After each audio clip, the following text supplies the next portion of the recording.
Hello दोस्तों, welcome to my channel IQ classes online 24/7। दोस्तों, आज की क्लास में हम परसेंटेज की सीट 2 के क्वेश्चन डिस्कस करेंगे। दोस्तों, कुछ क्वेश्चन हम पिछली क्लास में डिस्कस कर चुके हैं और आज हम बाकी के सीट 2 के बचे हुए क्वेश्चन को कवर करेंगे। दोस्तों, मैं कोशिश करूंगा कि आज ये सीट 2 हम ख़त्म कर लें और जिसके साथ हमारा परसेंटेज ख़त्म हो जाएगा। ओके दोस्तों, अगर आप चैनल पर नए हैं तो चैनल को सब्सक्राइब कर लीजिए और बेल आइकन को प्रेस करना बिल्कुल मत भूलिए। दोस्तों, उससे पहले मैं आपको बता दूं कि मैं इस क्लास की PDF आपको मेरे Telegram channel IQ classes online 24/7 पर प्रोवाइड कराता हूं। दोस्तों, ये जो PDF मैं प्रोवाइड कराता हूं ये दोनों फॉर्मेट में होती है।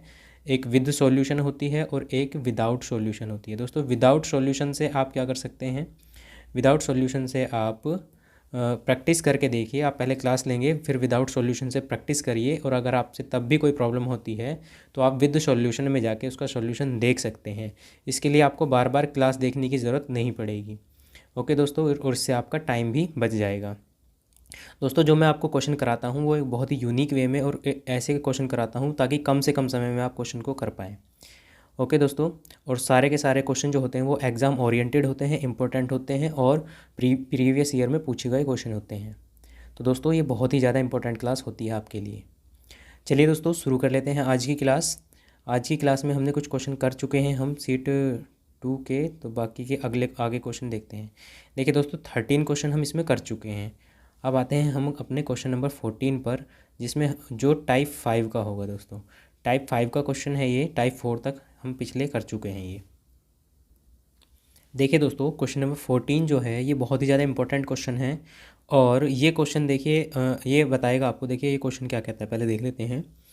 ए डिस्ट्रिक्ट हैज़ 64,000 inhabitants.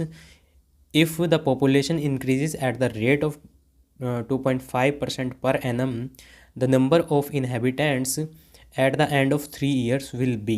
यानी कि एक ज़िले में 64,000 निवासी हैं। यदि जनसंख्या वृद्धि दर 2.5% वार्षिक हो तो 3 वर्ष के अंत में ज़िले में कितने निवासी होंगे, ये आपको बताना है। तो दोस्तों, ये क्वेश्चन इंपॉर्टेंट मैंने इसलिए बताया है आपको क्योंकि मैंने आपको बताया था, मैंने जब कैटेगराइज इनको कराया था चैप्टर को, मैथ के चैप्टर को कैटेगराइज कराया था तो उसमें बताया था कि परसेंटेज, प्रॉफिट लॉस, डिस्काउंट और CI और SI ये सारे के सारे हमने एक ग्रुप में रखे थे। तो वो क्यों रखे थे दोस्तों? वो इसीलिए रखे थे। देखिए ये क्वेश्चन जो है ये बिल्कुल सेम टू सेम आपका CI का है, कंपाउंड इंटरेस्ट का। सेम टू सेम कैसे है? देखिए, अगर हम इसको प्रिंसिपल मानते हैं और ये रेट ऑफ इंटरेस्ट है और ये टाइम है, तो जो निकल के आएगा अमाउंट आपसे पूछा गया है। बिल्कुल वही क्वेश्चन है, बस लैंग्वेज थोड़ी सी चेंज है। ठीक है दोस्तों, तो इसीलिए मैंने ऐसे ही कैटेगराइज नहीं करा दिया था इन चैप्टर्स को कि ये बिल्कुल एक जैसे तरीक़ों से होंगे। कुछ सोच समझ के और इनके जो तरीके हैं, इनके क्वेश्चन करने के जो तरीके हैं वो सिमिलियर हैं, इसीलिए मैंने इनको ग्रुप में कैटेगराइज किया था। ठीक है दोस्तों, तो चलिए अब देख लेते हैं ये क्वेश्चन होगा कैसे। अब इसमें दिया गया है हमें 64,000 निवासी हैं और जनसंख्या की जो वृद्धि दर है वो 2.5% है। दोस्तों, पहले आप 2.5% को बनाइए। देखिए, आप इस क्वेश्चन को जो अगर ये आप फॉर्मूला लगाना चाहें A = P/1 + R/100 की पावर n, ये फॉर्मूला होता है। ठीक है, CI का जो फॉर्मूला होता है, CI में अमाउंट निकालने का जो फॉर्मूला होता है वो ये होता है। तो आप इस फॉर्मूले से कर सकते हैं इस क्वेश्चन को, बिल्कुल सेम हो जाएगा। बट आपको मैंने क्या बताया, आपको फॉर्मूले अवॉइड करने हैं, आपको नए तरीके सीखने हैं और वो तरीके ऐसे होंगे जो आपका टाइम ज़्यादा से ज़्यादा कंज्यूम होने में बचाएंगे। चलिए दोस्तों, इस क्वेश्चन को देख लेते हैं ये कैसे होगा। देखिए, 2.5% की वैल्यू यहाँ पे दी गई है, तो 2.5% को आपको सबसे पहले फ्रैक्शन वैल्यू में चेंज करना है। दोस्तों, 2.5% 5/2% होता है और 5% का जो मैंने बताया था वो 1/20 बताया था। तो इसके बटे में 2 है तो उसके भी बटे में 2 करेंगे तो 1/40 आ जाएगा। ठीक है दोस्तों, 1/40 आ गया इसका फ्रैक्शन वैल्यू। और क्योंकि ये वृद्धि दर है तो प्लस होगी, यानी कि अगर एक साल पहले 40 रही होगी तो अगले साल कितनी हो गई होगी? 41 हो गई होगी। ठीक है दोस्तों, तो यहाँ 40 आप करेंगे और यहाँ 41। ठीक है, लेकिन ये 3 बार है क्योंकि 3 साल के लिए है तो इसकी क्यूब कर लीजिए या तो आप, ठीक है, और या फिर 3 बार गुना कर लीजिए, ये है। तो दोस्तों, अब आपको क्या करना है, ये एक तरीका है, इस तरीके से आप कर सकते हैं। और 64,000 आपको दिया गया है। तो दोस्तों, आप यहाँ देखिए, ये जो आएगा ये आएगा जो पहले था, मतलब 3 वर्ष पहले। ठीक है, और ये 3 वर्ष बाद यहाँ होगी जनसंख्या। ये पहले जनसंख्या होगी और ये 3 वर्ष बाद में होगी। तो दोस्तों, 40 की क्यूब क्या होती है? देखिए, 4 की क्यूब होती है हमारी कितनी? 64 और 0 0 0। ठीक है, और यहाँ आपको करना है 41 की क्यूब। दोस्तों 41 की क्यूब आप जब आप करेंगे तो वो कैलकुलेशन बढ़ेगी। तो इसके लिए मैंने आपको बताया हुआ है कि जब आप कैलकुलेशन आपकी ज़्यादा बड़ी हो तो वहाँ आपके लिए आपके पास तरीके हैं। डिजिटल सम लगा सकते हैं, आप यूनिट डिजिट लगा सकते हैं। तो दोस्तों देख लेंगे हम उसमें क्या लगा सकते हैं। देखिए सबसे पहले तो अगर मैं बात करूँ 3 वर्ष पहले 64,000 हमारी भी निकल के आई है और एक्चुअल वैल्यू भी 64,000 ही दी गई है। ठीक है, यानी कि जो यहाँ से 41 की गुना करके आएगा वही होगी 3 वर्ष बाद, यानी कि 41 की क्यूब करने के बाद जो होगी वैल्यू वही एक्चुअल वैल्यू भी होगी। ठीक है, तो ये तो इसमें तो कोई कन्फ्यूजन होना नहीं चाहिए। अब क्या करनी है, अब दिक्कत है कि हमें 41 की 3 बार गुना करनी लेनी है। तो उसके लिए अगर हम एक से देखें, अगर हम यूनिट डिजिट इसमें लगाएं तो एक एक एक एक की गुना एक में करेंगे। तो दोस्तों यूनिट डिजिट से हमें पता लगेगा कि इसका जो यूनिट का डिजिट होगा इसकी गुना करने के बाद यूनिट डिजिट जो आएगा वो 1 आएगा। तो दोस्तों 1 इसमें नहीं है, ये कैंसिल हो जाएगा, इसमें नहीं है, ये कैंसिल हो जाएगा, लेकिन इन दोनों में है। यहाँ के आपको क्या होगा, प्रॉब्लम हो सकती है। फिर कोई बात नहीं, यहाँ प्रॉब्लम है, इन दो ऑप्शन में आपको कन्फ्यूजन हो सकता है। तो अब क्या कर सकते हैं हम, अब क्या कर सकते हैं, इसमें लगा सकते हैं हम डिजिटल सम। डिजिटल सम मैंने बताया था कि इन दोनों का डिजिटल सम जब आप करेंगे तो 5 आएगा, इन दोनों का करेंगे तो 5 आएगा, और इन दोनों का करेंगे तो 5 आएगा। दोस्तों तीनों का डिजिटल सम कितना आया, 5, और 5 5 की 3 बार गुना करिए तो कितना आ जाएगा, 125। 125 का डिजिटल सम कितना होगा दोस्तों, 5 2 7 और 1 8, 8 डिजिटल सम हुआ इस पूरे आंसर का। इस पूरे के पूरा आंसर का जो डिजिटल सम होगा वो 8 होगा। अब हम देख लेंगे कि इन दोनों में से कौन से का डिजिटल सम 8 है, जिसका डिजिटल सम 8 होगा वही आंसर होगा। ठीक है दोस्तों, तो देख लेते हैं किसका है। देखिए 6, देखिए 9 तो कट जाएगा, और 8 रहेगा 9, ये कट जाएगा, और 6 2 8 इसका है। तो ये आंसर हो सकता है। अभी हम ये चेक कर लेते हैं कि इसके अलावा कहीं इसका भी तो नहीं है। दोस्तों ये 9 कट गया, और ये 8 एक 9 कट गया, और 6 और 1 7, 7 बचा, इसका 7 है, तो ये नहीं है। तो दोस्तों आप इस तरह से क्या कर सकते हैं, कैलकुलेशन को एलिमिनेट कर सकते हैं जल्दी से जल्दी करने के लिए।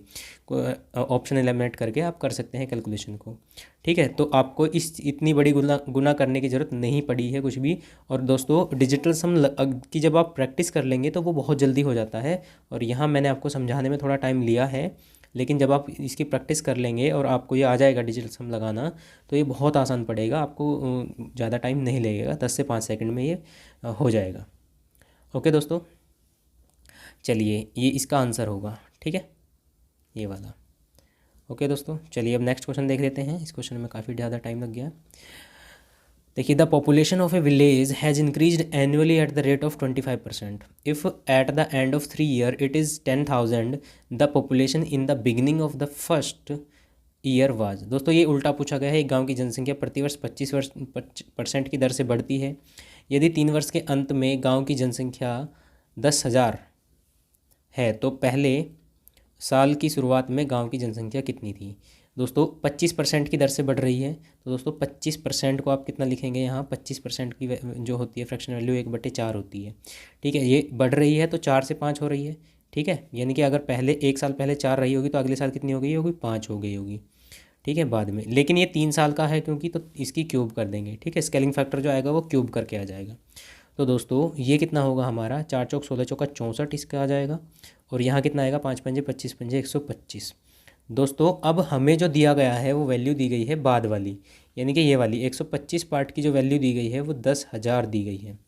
ठीक है, और हमें निकालना है 64 पार्ट की वैल्यू, क्योंकि हमें पहले जाना है। पहले की वैल्यू अगर हमें निकालनी है तो 64 पार्ट की वैल्यू निकालनी पड़ेगी हमें। तो दोस्तों 125 पार्ट की हमें दी गई है, एक पार्ट की हम निकालेंगे, कितना आ जाएगा, 10,000/125 हो जाएगा। ठीक है, 125 से अगर आप काटते हैं 1,000 को तो 8 बार कटता है। और दोस्तों 80 होगा, ये एक पार्ट की वैल्यू कितनी होगी, 80 होगी। और हमें निकालनी है कितनी की, 64 पार्ट की वैल्यू। तो दोस्तों 64 पार्ट की वैल्यू निकालेंगे तो 64 गुना 80 करेंगे। ठीक है, 64 गुना 80, तो 64 अट्ठे देखना है हमें कितना बनेगा, 1 0 तो आएगी, और 8 चौक 32।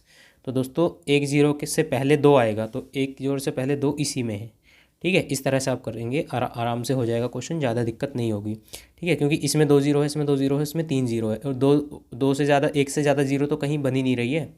ठीक है दोस्तों, तो इस तरह आपको पूरी की पूरी कैलकुलेशन करने की ज़रूरत नहीं है। आप क्या करेंगे, कैलकुलेशन करिए और वहाँ उसे एलिमिनेट करने की कोशिश करिए ऑप्शंस को। ओके दोस्तों, चलिए नेक्स्ट क्वेश्चन हम देख लेते हैं। नेक्स्ट क्वेश्चन है, the population of A town 2 years ago was 62,500. Due to migration to big cities, it decreases every year at the rate at the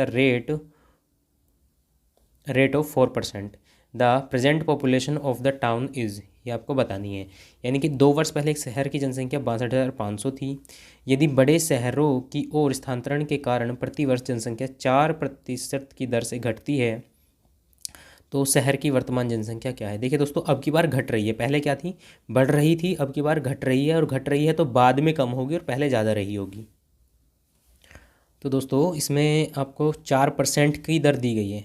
ठीक है, 4% की जो दर होती है वो कितनी होती है, 1/25 होती है। लेकिन ये घट रही है तो ये घट के यहाँ माइनस आएगा, यानी कि 25 से 24 हो गई होगी। ठीक है, और कितने साल की बात करी गई है, 2 साल की, यानी कि 2, इसमें हमें पावर 2 करनी पड़ेगी। 25 से 24 हो गई है, ठीक है, पावर 2 कर दीजिए। स्केलिंग फैक्टर कितना आएगा, 25 की पावर 2। ठीक है, तो ये पहले होगी और ये बाद में घट गई होगी। ठीक है, ये है जनसंख्या की सिचुएशन। तो दोस्तों आप देख सकते हैं कि 25 का वर्ग कितना होता है, 625 होता है, और 24 का वर्ग कितना होता है, 576 होता है। ठीक है, तो दोस्तों आपको जो दी गई है जनसंख्या, एक्चुअल वैल्यू दी गई है 625, यानी कि 62,500 दी गई है, यानी कि 625 का 100 गुना दिया गया है। ठीक है, ये इसका 100 गुना है, गुना 100 दिया गया है ना, 62,500।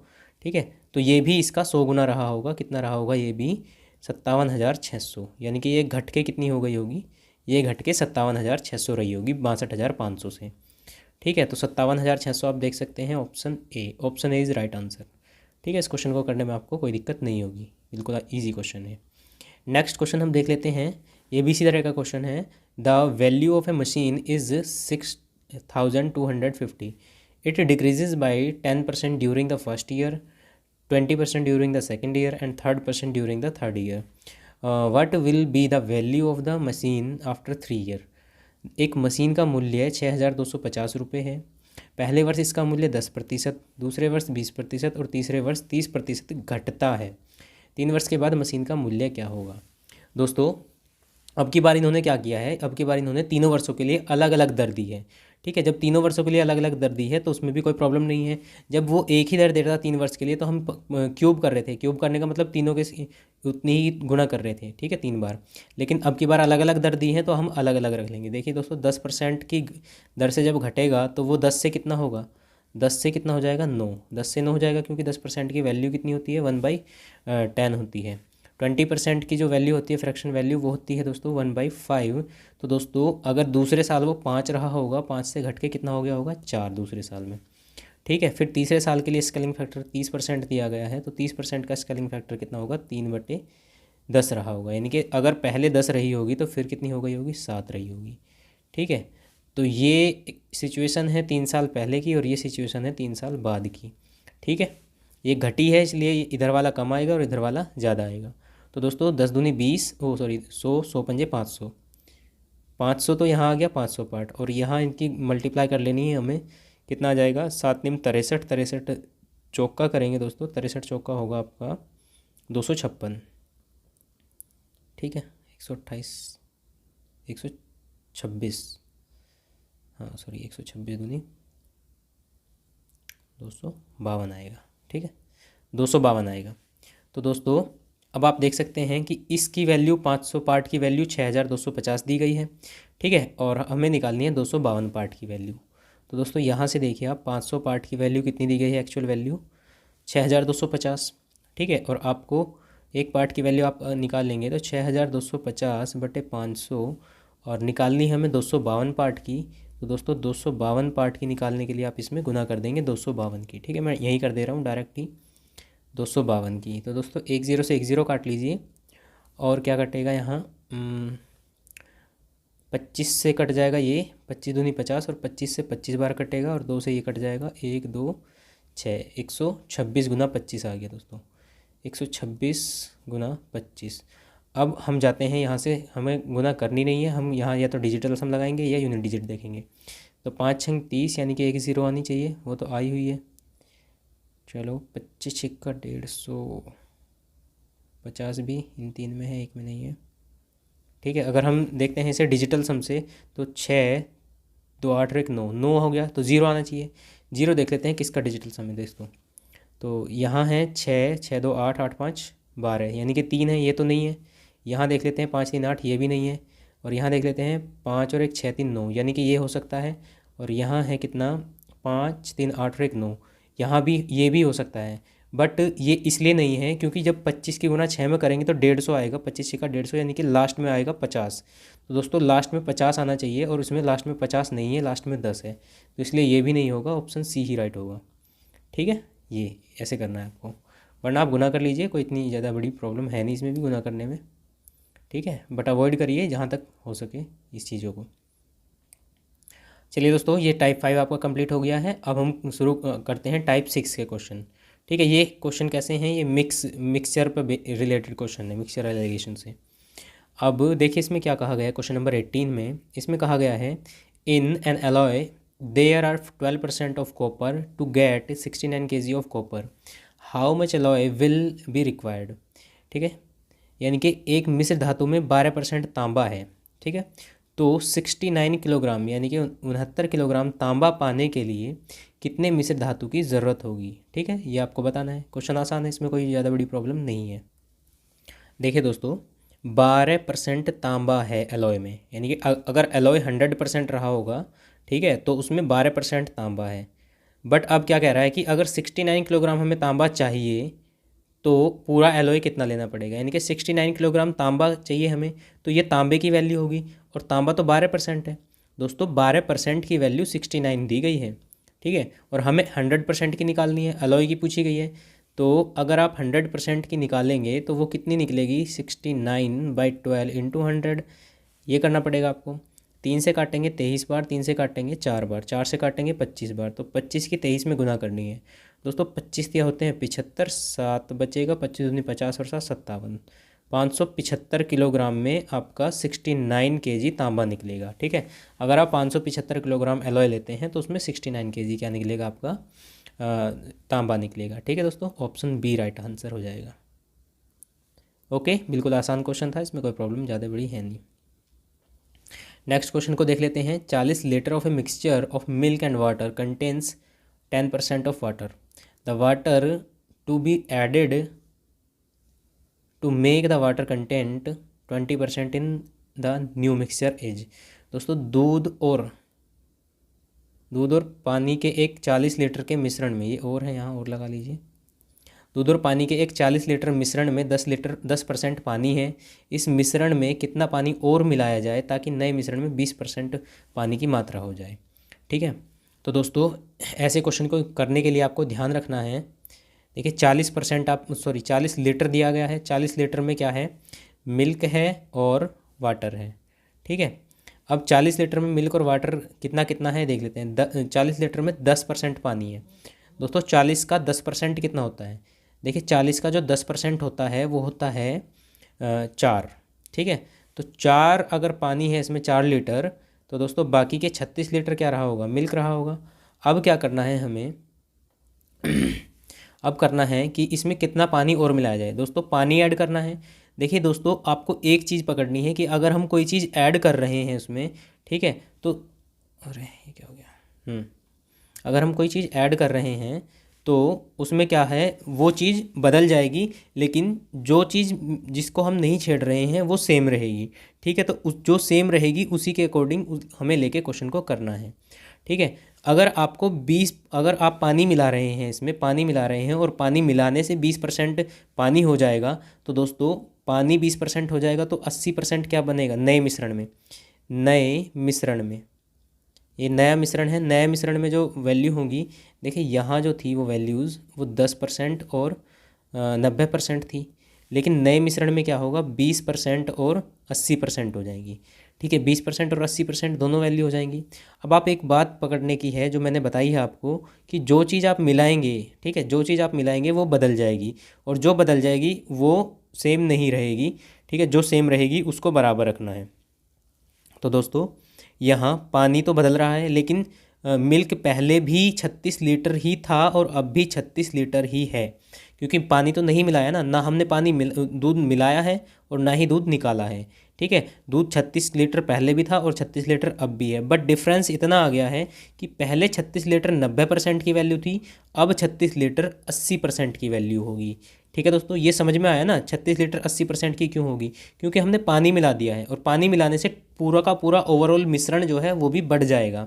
ठीक है, जब पूरा ओवरऑल मिश्रण बढ़ जाएगा तो उसमें जो कंटेंट है, क्वांटिटी है पानी की, वो बढ़ जाएगी और पानी की जो परसेंटेज है वो भी बढ़ जाएगी। और जब पानी की परसेंटेज बढ़ेगी तो जो दूध की परसेंटेज है वो घट जाएगी। ठीक है दोस्तों, दूध की परसेंटेज घटेगी क्योंकि परसेंट तो हमें टोटल 100% ही रखना है ना, परसेंट को तो हम नहीं बढ़ा सकते ना हम। ठीक है, तो ओवरऑल परसेंट तो 100% रहेगा, इसलिए क्या होगा कि परसेंटेज घट जाता है लेकिन एक्चुअल वैल्यू सेम रहती है। तो दोस्तों यहाँ से हमें क्या रखना है कि 80% की जो वैल्यू है वो 36 लीटर है। ठीक है, दूध की मात्रा। ठीक है, जो चीज़ नहीं बदलेगी उसी को इक्वल रखेंगे। 80% की वैल्यू 36 लीटर है, यहाँ से आप 100% की वैल्यू निकाल लीजिए। दोस्तों 100% की जब आप वैल्यू निकाल लेंगे तो 36/80 × 100 करेंगे। ठीक है, 0 से 0 काट लीजिए, 8 से कट जाएगा, 4 से काटिए, 4 दूनी 8, 4 नेम 36 और 2 से इसको काटिए 5 बार, 9 पंजे 45। ठीक है, तो 45 लीटर अब इसमें क्या हो गया है, 45 लीटर ये हमारा मिश्रण हो गया है। पहले कितना लीटर मिश्रण था, 40 लीटर। तो दोस्तों ये बढ़ा, 40 से 45 हुआ, कितना बढ़ा, 5 लीटर।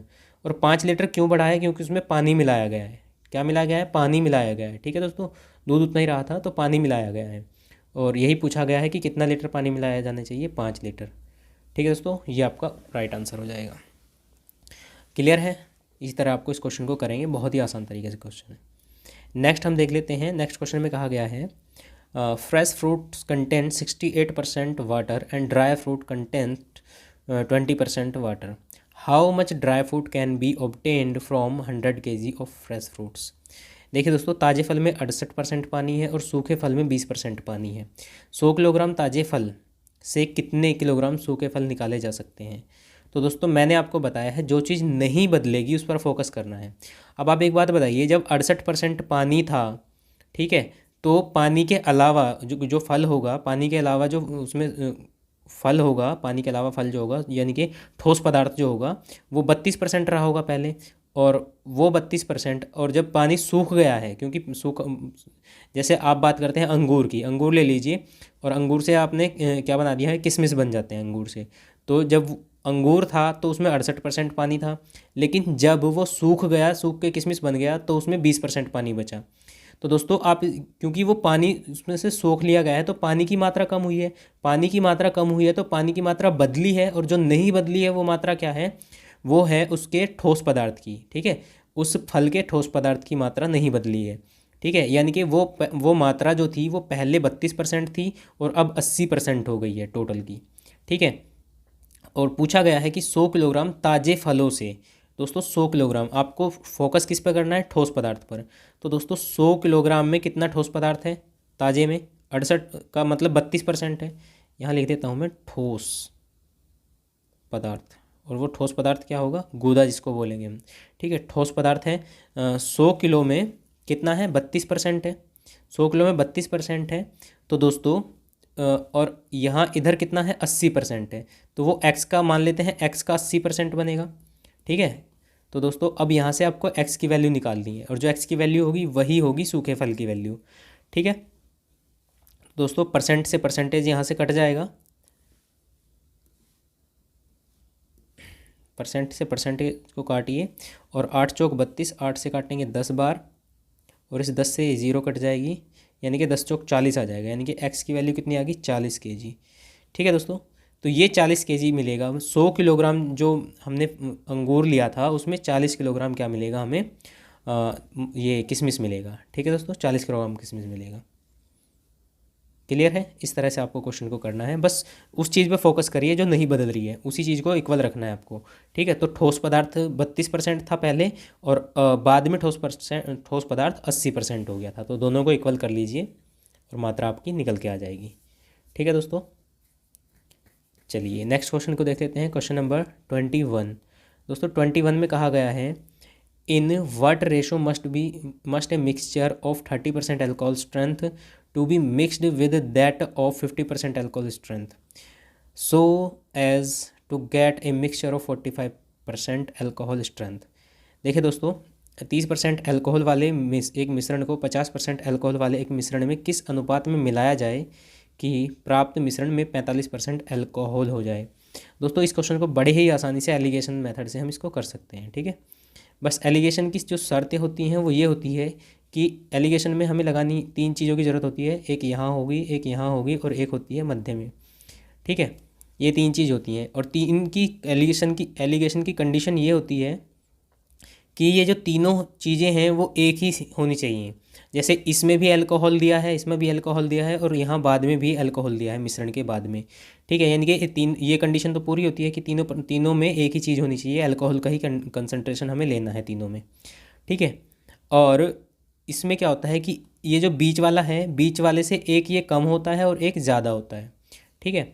तो यहाँ दिया गया है 2 मिश्रण है, एक तो 30% वाला है, 30% अल्कोहल वाला, और एक 50% अल्कोहल वाला है, ठीक है। इन दोनों को किस अनुपात में मिलाया जाए कि 45% का एक मिश्रण हमें मिल जाए, ठीक है। तो दोस्तों जब आप इसका एलिगेशन लगाएंगे, और एलिगेशन लगता कैसे है कि इन दोनों को डिफरेंस यहाँ लिखिए, इन दोनों का डिफरेंस कितना आ जाएगा दोस्तों, 30 और 45 का डिफरेंस होता है 15, तो 15% आ जाएगा। और 50 और 45 का डिफरेंस यहाँ लिखिए तो वो होता है 5, ठीक है। और ये जो आता है यही होता है इनका अनुपात। जब अनुपात में है ये तो ये कट जाएंगे, 5 या 15, ठीक है, 1:3 आ जाएगा। और यही आपसे रेशो पूछा गया था कि जो 30% अल्कोहल वाला मिश्रण है उसे 50% वाले में मिलाएंगे तो किस अनुपात में मिलाया जाना चाहिए।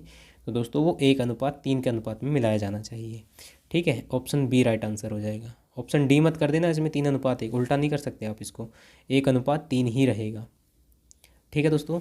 चलिए नेक्स्ट क्वेश्चन को देख लेते हैं। नेक्स्ट क्वेश्चन में कहा गया है in 2 kg mixture of copper and aluminium 30% in copper, how much aluminium powder should be added to the mixture so that the quantity of copper becomes 20%, ठीक है दोस्तों। तांबे और एल्यूमिनियम के 2 किलोग्राम मिश्रण में 30% तांबा है, ठीक है। इस मिश्रण में कितना एल्यूमिनियम पाउडर मिलाया जाना चाहिए जिससे तांबे का अनुपात 20% हो जाए। दोस्तों वही पहले क्वेश्चन की तरह है, तो आपको क्या करना है, उस चीज़ पे फोकस करना है जो नहीं बदल रहा। दोस्तों 2 किलोग्राम एक तांबे और इसका मिश्रण है, एल्यूमिनियम का, कॉपर का और एल्यूमिनियम का मिश्रण है, ठीक है। इसमें 30% तो है हमारा कॉपर, बाकी 70% क्या रहा होगा, एल्यूमिनियम रहा होगा, ठीक है। तो दोस्तों इस मिश्रण में कितना एल्यूमिनियम पाउडर और मिलाया जाना चाहिए। दोस्तों जब एल्यूमिनियम पाउडर और मिला रहे हैं तो ये बदलेगा, ठीक है, ये बदलेगा। तो हमें किस पर फोकस करना है, हमें इस पर फोकस करना है, हमें इसकी ज़रूरत है, ठीक है। ये बदलेगा और ये नहीं बदलेगा।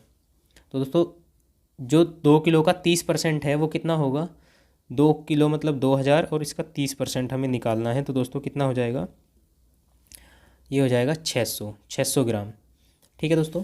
तो 600 ग्राम कॉपर रहा होगा इसमें और स्टार्टिंग में, और बाकी के जो 1400 ग्राम है वो क्या रहा होगा, हमारा एल्यूमिनियम रहा होगा।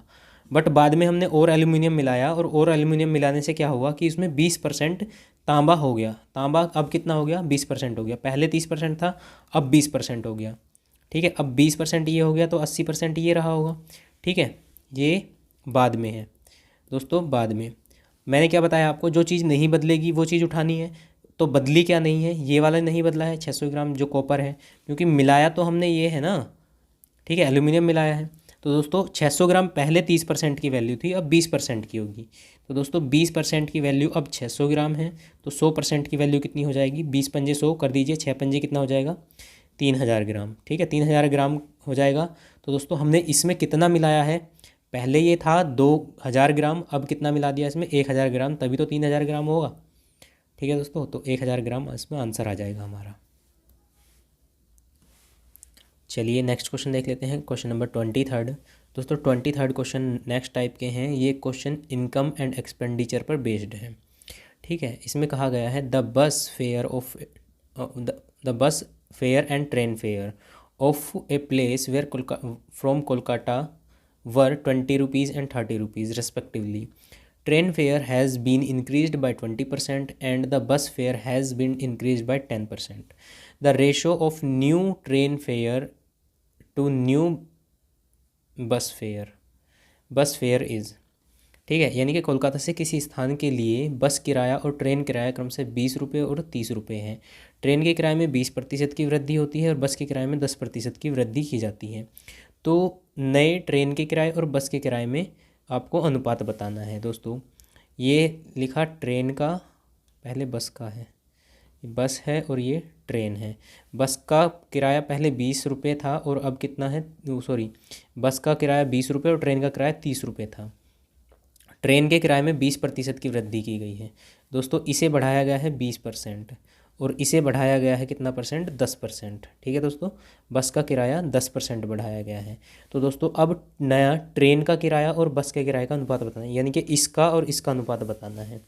ठीक है, तो दोस्तों क्योंकि हमें अनुपात निकालना है और ये बढ़ाया गया है दोस्तों, तो अब क्या करेंगे, सीधा सीधा इसमें या तो 30 का 20% निकालिए। 30 का 20% कितना होगा, ये हो जाएगा 6 रुपये होगा।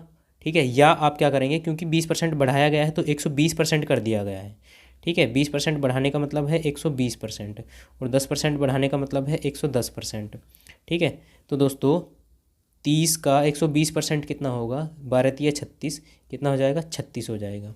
ठीक है, ऐसे निकाल सकते हैं आप, 30 का 120/100 करके, 2 0 से 2 0 कैंसिल आउट हो जाएंगी, 12×3 = 36 आ जाएगा। तो दोस्तों ये तो 36 हो गया, और 20 का 110% कितना होगा, 11×2 = 22 होगा, ये 22 हो गया। ठीक है दोस्तों, इन्हीं का रेशो आपसे पूछा गया है, लेकिन ट्रेन का और बस का पूछा गया है। दोस्तों आप इसको काटेंगे, पहले तो 2 से कट जाएगा, 11 और कितना आएगा, 18।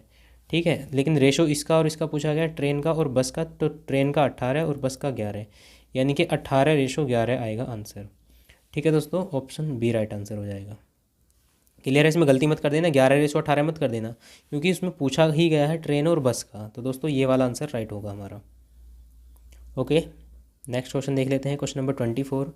Ram's expenditure and savings are in the ratio of 5:3।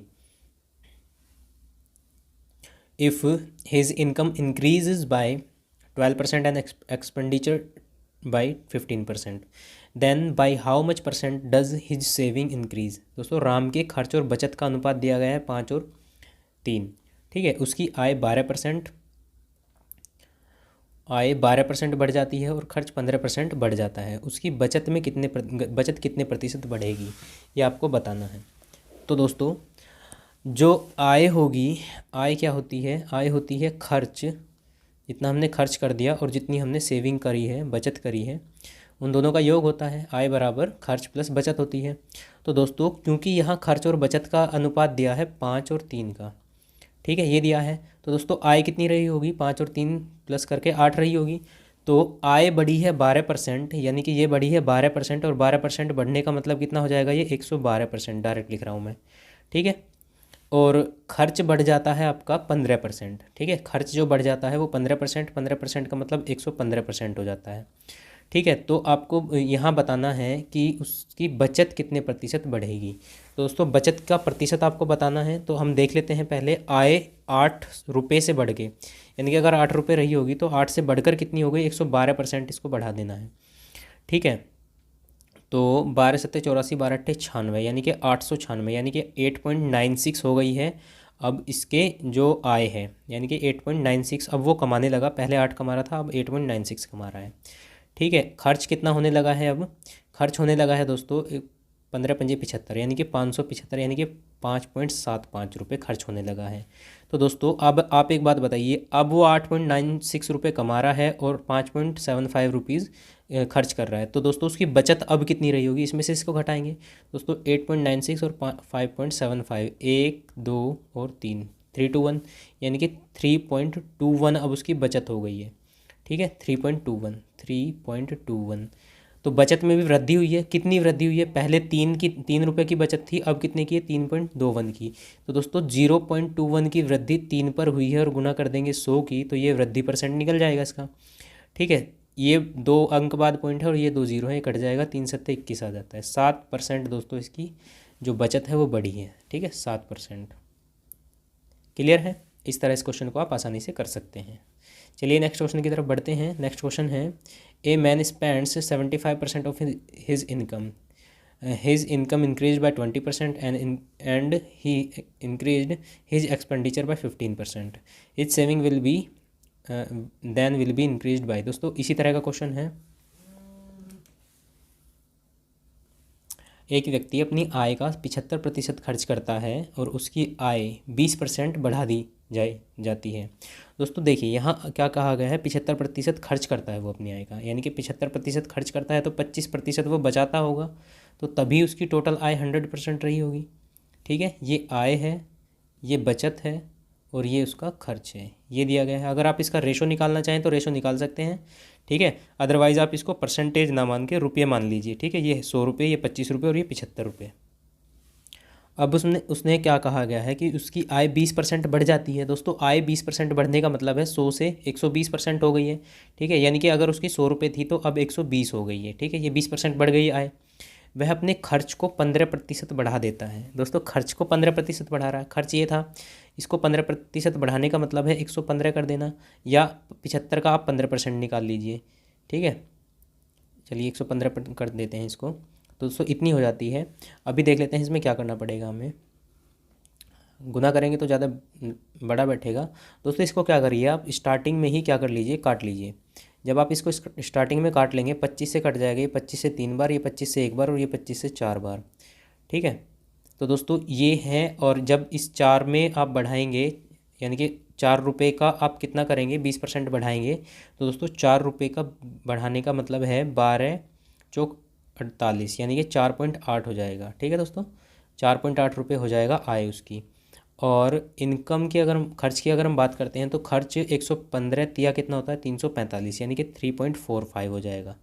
ठीक है, यानी कि 4.8 अगर वो कमा रहा है और 3.45 वो खर्च कर रहा है, तो दोस्तों बचा कितने रहा है वो, बचा रहा है वो, यहाँ 7 बचेगा, कितना आ जाएगा 3, और यहाँ 1.35 रुपीज़ अब बचा रहा है। ठीक है, पहले 1 रुपया बचा रहा था, अब कितना बचा रहा है, 1.35। दोस्तों वृद्धि पूछी गई है कि बचत में कितने प्रतिशत की वृद्धि हुई है, तो दोस्तों 0.35 की वृद्धि हुई है, और किस पर, 1 पर गुना कर देंगे 100 की, तो दोस्तों इससे ये कट जाएगा, और दोस्तों यहाँ आ जाएगा हमारा 35%। दोस्तों 35% की इसमें वृद्धि हुई है। ठीक है दोस्तों, ये क्वेश्चन के अकॉर्डिंग हमने काट लिया था, क्योंकि यहाँ अगर आप 75 की 115 में मल्टीप्लाई करेंगे तो वो ज़्यादा बड़ी हो जाएगी, और कैलकुलेशन में ज़्यादा टाइम लग सकता था। ठीक है, इसलिए हमने क्या किया है, इसको काट के यहाँ आसान करके तब कर लिया है। ठीक है, तो 35% आप देख सकते हैं, ऑप्शन सी राइट आंसर है। क्लियर है दोस्तों, चलिए नेक्स्ट बढ़ते हैं, क्वेश्चन नंबर 26, और ये मिसलेनियस क्वेश्चन है। ठीक है, इससे पहले जो, अब ये जो चैप्टर है, ये परसेंटेज चैप्टर ख़त्म हो जाएगा, 4-5 क्वेश्चन और हैं, ये करने के बाद मिसलेनियस ये पूरा का पूरा चैप्टर आपका ख़त्म हो जाएगा। फिर उसके बाद हम एक नया टॉपिक स्टार्ट करेंगे। ठीक है दोस्तों, चलिए देख लेते हैं ये 4-5 क्वेश्चन फटाफट से, आज की क्लास थोड़ी लंबी हो जाएगी। देखिए, a student multiplied A number by 3/5 instead of 5/3, what is the percentage error in the calculation. देखिए दोस्तों, एक छात्र है, एक संख्या को 5/3 के बदले 3/5 से गुना करता है, यानी कि उसे कहा गया होगा कि आप 5/3 करिए, यानी कि अगर वो संख्या x है तो उसे उसे ये कहा गया कि 5/3 से उसमें गुना करिए, लेकिन उसने क्या कर दिया है, 3/5 से गुना कर दिया है। ठीक है, यानी कि उसने ये कर दिया, 3/5 से गुना कर दिया उसमें। तो दोस्तों, तो उसकी गणना में कितने प्रतिशत की त्रुटि हुई। दोस्तों जब वो त्रुटि हमें निकालनी है, तो त्रुटि निकालने के लिए हमें क्या करना पड़ेगा, हमें पहले तो निकालना पड़ेगा कि कितना अंतर आया इनका। ठीक है, तो वो अंतर निकालने के लिए हमें माइनस करना पड़ेगा, और त्रुटि हमेशा निकलती है जो एग्जैक्ट वैल्यू होती है, जो उससे कहा गया था कैलकुलेशन के लिए, उसको बेस मानकर। ठीक है, तो उसे बेस मानेंगे तो वो बेस कितना रहा होगा, x गुना 5/3।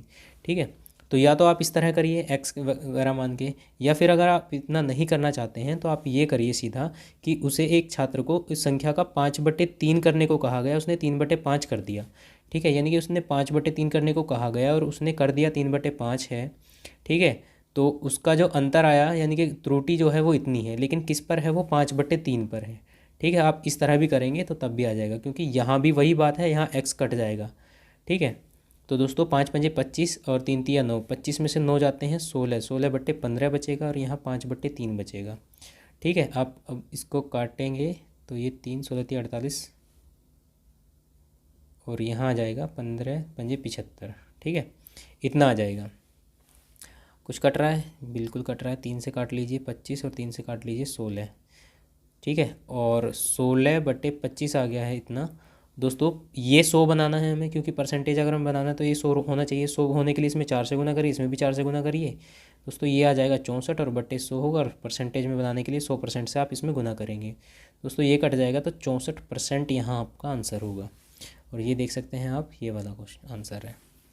ठीक है, इस तरह से आप इस क्वेश्चन को करेंगे, बिल्कुल आसानी से हो जाएगा, कोई दिक्कत नहीं है इसमें। बाकी नेक्स्ट क्वेश्चन हम देख लेते हैं। नेक्स्ट क्वेश्चन क्या कहता है, in a town the population was 8,000 in 1 year, male population increased by 10%, female population increased by 8%, but the total population increased by 9%, the number of males in town was. देखिए दोस्तों, ये भी allegation का question है। एक शहर में जो जनसंख्या है वो 8,000 थी, ठीक है, 8,000 जनसंख्या थी। एक वर्ष में पुरुषों की संख्या में 10%, महिलाओं की संख्या में 8% की वृद्धि हुई है, लेकिन कुल संख्या में कितने परसेंट की वृद्धि हुई है, 9% की। दोस्तों वही एलिगेशन की शर्त होती है कि यहाँ एक चीज़ होती है, ठीक है, यहाँ दूसरी चीज़ होती है, और यहाँ बीच में मतलब मिक्स होता है इनका, यानी कि ये 9% जो दिया गया है। कुल जनसंख्या में 9% की वृद्धि है, पुरुषों में, ये पुरुष हैं, पुरुष में 10% की है और महिलाओं में 8% की है, ठीक है। तो अब ये इनका रेशो निकल के आ जाएगा महिला पुरुष का, ठीक है। तो दोस्तों यहाँ एक, यानी कि 1:1 का रेशो आया महिला और पुरुष का, मेल फीमेल का जो रेशो आया वो 1:1 का आया। लेकिन उसने पूछा है कि पुरुषों की संख्या क्या थी। दोस्तों शुरुआत में जो जनसंख्या थी वो 8,000 थी, और क्योंकि 1:1 का आया है तो 8,000 में से 4,000 पुरुष रहे होंगे हमारे, और 4,000 ही क्या रही होंगी, महिलाएँ रही होंगी। तो ये शुरुआत का ही रेशो आता है निकल के, तो 4,000 हमारा आंसर हो जाएगा, ठीक है दोस्तों। चलिए अब नेक्स्ट क्वेश्चन की तरफ देख लेते हैं। नेक्स्ट क्वेश्चन है, the population of a village 9,800 in a year with the increase of population of males by 8% and that of females by 5%, the population of the village become 10,458। What was the number of males in the village before increase. दोस्तों ये भी इसी तरह का question है, but यहाँ क्या दिक्कत है, यहाँ ये दिक्कत है कि ये एलिगेशन की शर्त को पूरा नहीं कर रहा है, ठीक है। तो पूरा करवा देंगे। इसमें क्या कहा गया है, 9800 जनसंख्या थी, एक वर्ष में पुरुषों की संख्या 8% वृद्धि होती है, महिलाओं की संख्या में 5% की वृद्धि होती है, लेकिन गाँव की जनसंख्या 10,458 हो जाती है। दोस्तों अगर हम एलिगेशन लगाएंगे तो हमें पुरुष वाली मिल गई है, ठीक है, महिलाओं वाली मिल गई है, ठीक है। पुरुषों में 8% की वृद्धि है, महिलाओं में 5% की वृद्धि है, लेकिन जो यहाँ बीच में आना चाहिए था ना दोनों में, वो वाली वृद्धि नहीं मिली है हमें। तो दोस्तों वो 5% के, वो मतलब वो परसेंट में होनी चाहिए। तो दोस्तों उस वृद्धि को निकालने के लिए हमें क्या करना पड़ेगा, देखिए पहले 9800 थी टोटल जनसंख्या, अब 10,458 हो गई है। कितनी बढ़ी है दोस्तों, ये बढ़ी है 200, 400, 658 बढ़ गई है, ठीक है। किस पर बढ़ी है, ये बढ़ी है 9800 पर, और गुना कर देंगे 100, तो ये परसेंटेज आ जाएगा निकल के, टोटल जनसंख्या का वृद्धि आ जाएगी निकल के। दोस्तों ये काट लेंगे और ये 7 से कट जाना चाहिए, 14 7 98 होता है, 7 9 63, 2 7 चौक 28, ठीक है, 14 आ गया, 7 चौक 28, 2 7 14, और ये आ जाएगा 2 8 2 7 87/7 आ गया। तो दोस्तों ये 87/7% यहाँ हमारा आ गया है, ठीक है। कोई बात नहीं, अगर बटे में आया है तो भी कोई दिक्कत नहीं है, इसमें कोई प्रॉब्लम नहीं है। अब ये बटे में आया है तो इसको क्या करेंगे, इस 7 की मल्टीप्लाई इसमें कर लेंगे, इसमें भी और इसमें भी, दोनों में कर लीजिए, ठीक है। तो दोस्तों इसे तो 87% यहाँ रखिए, और इसमें गुना 7 की करिए, और इसमें भी गुना 7 की करिए। दोस्तों ये मैंने इसलिए कर दिया है क्योंकि अगर आप यहाँ 7 बटे में भी 7 रखते हैं तो जब इनका आप डिफरेंस लेंगे तो इसका जब आप एलसीएम लेंगे तो एलसीएम लेकर भी आपको 7 की गुना करनी पड़ेगी, ठीक है। और जो नीचे वाला 7 होगा वो क्योंकि अनुपात है तो वो कट जाएगा, तो इसलिए मैंने यहाँ डायरेक्ट कर दिया है क्वेश्चन को और ज़्यादा कम समय में करने के लिए, ठीक है। तो यहाँ हो जाएगा 7 8 56, और यहाँ हो जाएगा 5 6 5 7 35, ठीक है। और ये कितना आ गया, 87। कैलकुलेशन में गड़बड़ है क्या, 56 35 87, अच्छा 7, हाँ, एक मिनट, यहाँ आएगा क्योंकि ये 7 आया, 2 से कट के 2 चौक 8 आएगा, 47 आएगा दोस्तों, 47/7, तो यहाँ 47 होगा, ठीक है। अब सही है।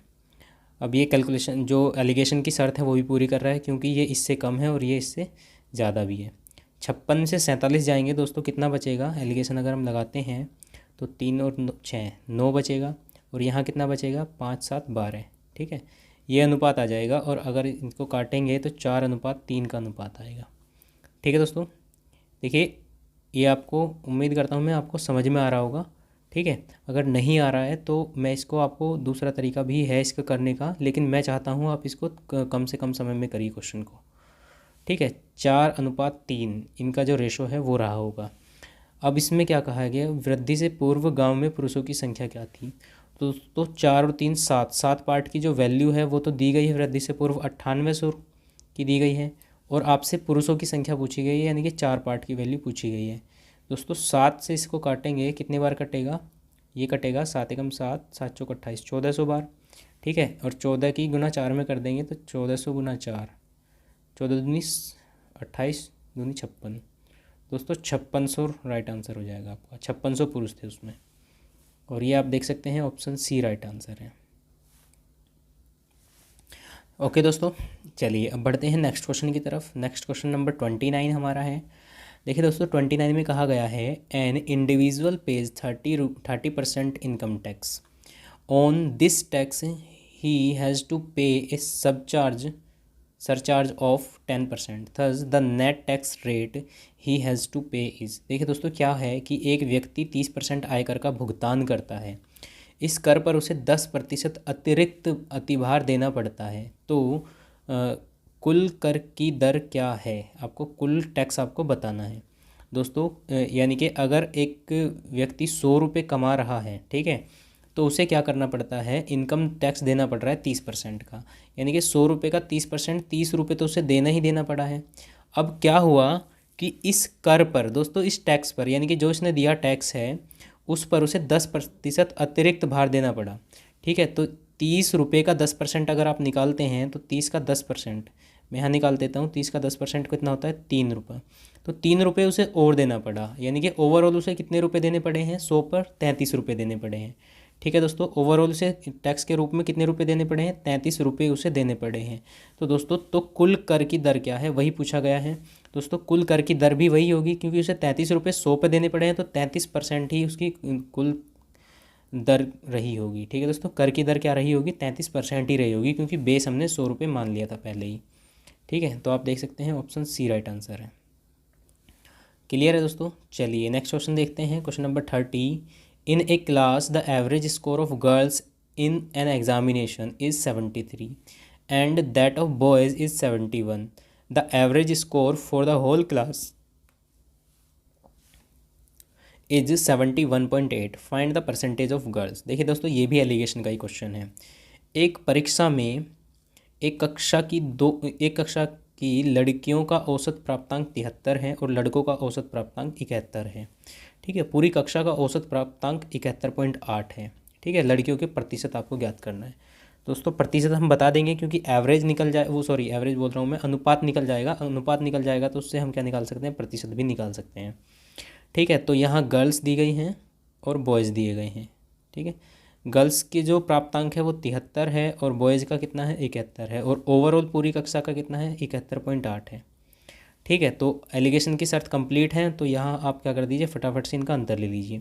73 और 71.8 का डिफरेंस 1.2 है, यहाँ लिख दीजिए 1.2, और 71 का और 71.8 का कितना है, 0.8 है। ठीक है, तो जब आप इसको काटेंगे दोस्तों, अनुपात में है क्योंकि ये, तो आपको काटना पड़ेगा, तो इससे पॉइंट से ये वाला पॉइंट खत्म हो जाएगा, और 4 दूनी 8, 4 तिया 12, 2:3 आ जाएगा। ठीक है, यानी कि 2 गर्ल्स हैं और 3 क्या हैं, बॉयज़ हैं। तो आपको बताना है लड़कियों का प्रतिशत। दोस्तों लड़कियों का प्रतिशत बताने के लिए, क्योंकि लड़कियां कितनी हैं, 2 हैं, प्रतिशत बताने के लिए प्रतिशत पूरी क्लास में रहा होगा, और पूरी क्लास में कितने स्टूडेंट हैं टोटल, 3 और 2 5 हैं। ठीक है, तो यहाँ बटे में 5 करेंगे और गुना कर लीजिए 100 की। ये 100 की गुना मत करिए, 2/5 कितना होता है, 40% होता है, डायरेक्ट लिखिए। ठीक है, 40% इसका राइट आंसर हो जाएगा, ऑप्शन ए। क्लियर है दोस्तों। तो ये 30 क्वेश्चन हो गए हैं, और ये शायद लास्ट क्वेश्चन है इस सीट का, 31। ठीक है, ओके दोस्तों।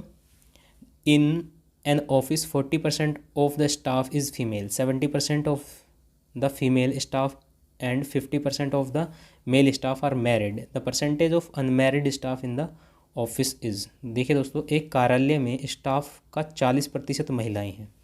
ठीक है, 70% महिलाएं स्टाफ तथा 50% पुरुष स्टाफ विवाहित हैं। कार्यालय में अविवाहित स्टाफ का प्रतिशत बताइए। दोस्तों आप ये समझ के चलिए कि 100 हैं टोटल के टोटल उसमें कार्यालय में स्टाफ, और इन 100 में से, क्योंकि यहाँ महिलाएं और पुरुष की बात करी गई है तो दोस्तों फीमेल हम यहाँ लिख लेते हैं और मेल यहाँ लिख लेते हैं। फीमेल कितनी है, 40% है, तो 40% मतलब 40 महिलाएं होंगी और 60 क्या होंगे, पुरुष होंगे। ठीक है। अब इसमें कहा गया है कि 70% महिलाएं स्टाफ, यानी कि ये 40 का 70% और 60 का 50% विवाहित हैं, और आपको अविवाहित स्टाफ बताना है। तो दोस्तों हम सीधा सीधा अविवाहित पर ही फोकस करते हैं। दोस्तों 70% महिलाएं स्टाफ विवाहित हैं तो 30% अविवाहित होंगी। तो दोस्तों 40 का हमें निकालना है क्या, 30%। ठीक है, 40 का 30% जब आप निकालेंगे तो 4 तिया 12 होता है। ठीक है दोस्तों, यानी कि 12 महिलाएं अविवाहित हैं, ये अविवाहित का निकाल रहा हूँ मैं, अविवाहित, और 50% पुरुष स्टाफ विवाहित हैं, तो 50% अविवाहित भी होगा, यानी कि 60 का 50% कितना होता है दोस्तों, 60 का 50% 30 होता है, सीधा आधा ही करेंगे। ठीक है, तो टोटल अविवाहित कितने हो गए हैं दोस्तों, टोटल अविवाहित हो गए हैं हमारे 42। ठीक है, तो यही पूछा गया है कि कार्यालय में अविवाहित स्टाफ का प्रतिशत क्या है, और प्रतिशत तो टोटल में से ही निकालेंगे ना, 100 में से। दोस्तों प्रतिशत कितना है, 42, 100 में से 42 क्या है, अविवाहित हैं, तो 42% ही हमारा सीधे सीधे आंसर हो जाएगा। ठीक है, इतने आसानी से आप इस क्वेश्चन को कर लेंगे। ओके दोस्तों, तो दोस्तों मैंने ये पूरी सीट आज ख़त्म कर दी है। देखिए एक ही क्लास में मैं आपको काफ़ी सारे क्वेश्चन करा रहा हूँ, इसलिए मेरी स्पीड थोड़ी ज़्यादा हो सकती है। ठीक है, बाकी आप देख सकते हैं कि 30-40 या 50 मिनट की क्लास में इतने सारे क्वेश्चन कराना पॉसिबल तो नहीं होता है, लेकिन मैं इसलिए करा रहा हूँ आपको ताकि कम से कम समय में आप ज़्यादा से ज़्यादा क्वेश्चन कर पाएँ। ठीक है दोस्तों, ओके। और मैं अपनी तरफ से पूरी कोशिश कर रहा हूँ आपको समझाने की। अगर आपको फिर भी कोई प्रॉब्लम है तो आप कमेंट बॉक्स में बताइए मुझे।